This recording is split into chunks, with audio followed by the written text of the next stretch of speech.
عدل میں رسول صلی اللہ علیہ وسلم سے حاصل شدہ پیغام۔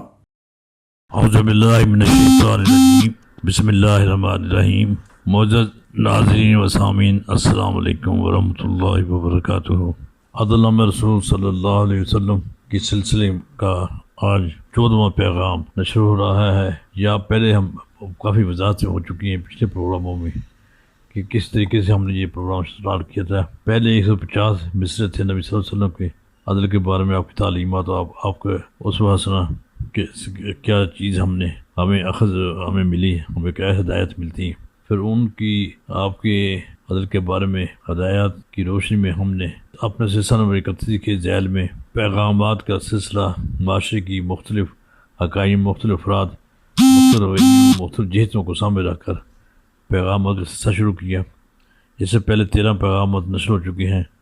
آج 14واں پیغام ہے، اس میں 4 جملے ہیں، 4 مصرے ہیں یا 4 بند ہیں، جو بھی آپ کہہ لیں۔ تو یہ انسان کے یا معاشرے کے عمومی رویے کے بارے میں اس میں بات کی جائے گی۔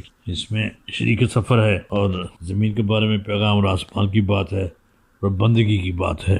یہ اس سلسلے میں کہ انسان کو کیا کرنا چاہیے، انسان کا کیا رویہ ہونا چاہیے، تو اس کو سامنے اس کی وضاحت کی گئی ہے۔ دعا ہے کہ اللہ تعالیٰ ہماری کوشش کو قبول فرمائے۔ آپ سے گزارش ہے کہ آپ دعا کریں اور اس پیغام کو زیادہ سے زیادہ پھیلائیں۔ اب یہ تقریباً اختتام ہونے والا ہے، اب اس کے بعد بہت کم پیغام رہ جائیں گے جو انشاءاللہ 1-2 روز کے اندر آ جائیں گے انشاءاللہ آپ کے سامنے۔ تو اب سنیے پیغام نمبر 14۔ والسلام علیکم ورحمۃ اللہ وبرکاتہ۔